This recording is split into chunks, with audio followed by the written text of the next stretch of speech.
And so, I think we're all familiar. He went to Taiwan in 1949. And from there were about, he says, 300 to 500 of the saints that had come from the mainland. Although they had thousands, about 600 churches all over mainland China.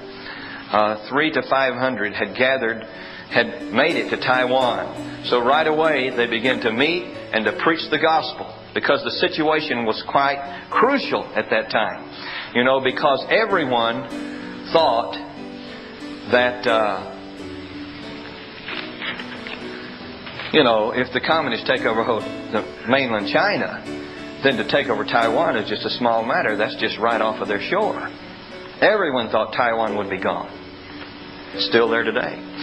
But at that time, right before Eisenhower was elected, you see, everyone thought, up until, I should say, Eisenhower was elected, from 49 to 52. Once Eisenhower was elected in 1952, he told them, don't touch him.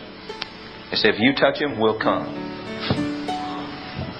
So that protected Taiwan. That was something really sovereign of the Lord. So from 49 to 52, it was a prevailing atmosphere to preach the gospel. Because they all didn't think they had any time before the communists would be coming, and probably most of them would be killed. So they preached the gospel. They had gospel marches, and they preached all over Taiwan, especially the city of Taipei. And they just increased in very large amounts. They went from that 500 to about 20,000 within 3 years' time. And then they continued, of course, to increase. But it was a large increase. And the churches, of course, then began to be built up in Taiwan. And Brother Lee, of course, went back to Hong Kong to meet Brother Nee in 1950. This is the last time Brother Lee saw Brother Nee. In 1950, they met in Hong Kong and were there together for a few months. Then Brother Lee tried to persuade Brother Nee, don't go back. Come with me back to Taiwan. But he said, no, all the churches, all the saints need me. I must go back. And so he went back. And of course, just in 2 years later, 1952, Brother Nee was put into prison. And he stayed in prison until he died in prison 20 years later. He was in prison for 20 years. From 1952 until June of 1972, where we received the news of his death. So that was the last time Brother Lee saw Brother Nee. Then, of course, the Lord's move there in China, well, I should say in Taiwan. The churches begin to grow, also and to spread and to be built up. And then, you could say for another 10 years, quite well, or another 9 years. And then it was in 1961 that Brother Lee came to this country. Actually, I have to go back. In 1958, he made a visit to this country. In 1958, he made a visit to this country, going through this country on his way to England. And at that time, he spoke at a place in Los Angeles called Westmoreland Chapel. And that's when John Ingalls heard him the first time. It was in Westmoreland Chapel in 1958 in Los Angeles. And of course, you've heard John share it, I'm sure, but I'll never forget just the one word. Brother Lee had known English all of his life, but he hadn't spoken it that much. He studied it, he could read it, but his speaking wasn't that clear. But the way he started his message in 1958, because this is what he was beginning to see at that time. He opened the message in this way by saying, did you eat Jesus today?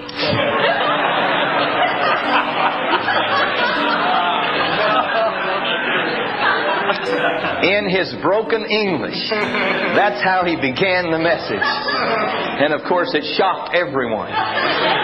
No one had ever heard such a term. But he began by saying, did you Eat Jesus today. John said he could never forget that. Today, that's common to us. But you have to realize, in 1958, in this country, no one had ever heard such a word about eating Jesus. And the Lord was showing Brother Lee at that time this very matter. So He spoke on the tree of life and eating Jesus. And then after visiting there, he went on to, you've heard him say, visit Honor Oak in England. And he stayed there for quite some time. Of course, I think you know, and probably we don't need to go into the detail of Austin Sparks having visited Taiwan in 1956 and in 1957. And in 1956, everything was fine. In 1957, it wasn't so fine, because he did not agree with the ground of the church. Anyway, Brother Lee was responding to his invitation to come to Honor Oak. And so he spoke in Honor Oak for a few weeks there. And his last message was on John and the message to the 7 churches. And the main point in that message at Honor Oak that eventually we heard tore the whole thing down was that the ministry is for the church, not the church for the ministry. Showing that John, such a minister and such an apostle, was to the 7 churches. Amen. The ministry is for the church, not the church for the ministry. Because if you're familiar with the way Austin Sparks operated, it was to have ministry centers. Everything was for his ministry. So Brother Lee just gave that message from Revelation, of which he said, it's clear all the ministry, especially the ministry, is for the church. Amen. Not the church for the ministry. It's not that we have a church so we can minister. It's that there is the one ministry for the building up of the church. The ministry is for the church.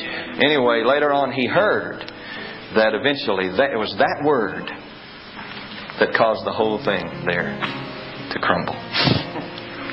He didn't intend that. But if you know the history, there was some trouble caused by Austin Sparks disagreeing with the ground. Anyway, that was in 1958. Then he came back in 1961 to the United States for the purpose of some business matters and some other matters.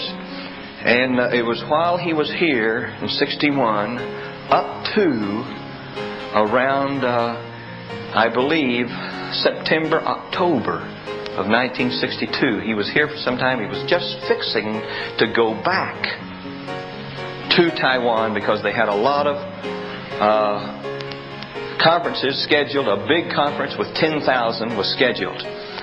But I have to mention, of course, before this, in May of 1962, the church in Los Angeles took the ground and began to meet. They had, of course, some fellowship with Brother Lee, and Brother Lee did not tell them anything. He just said, you pray.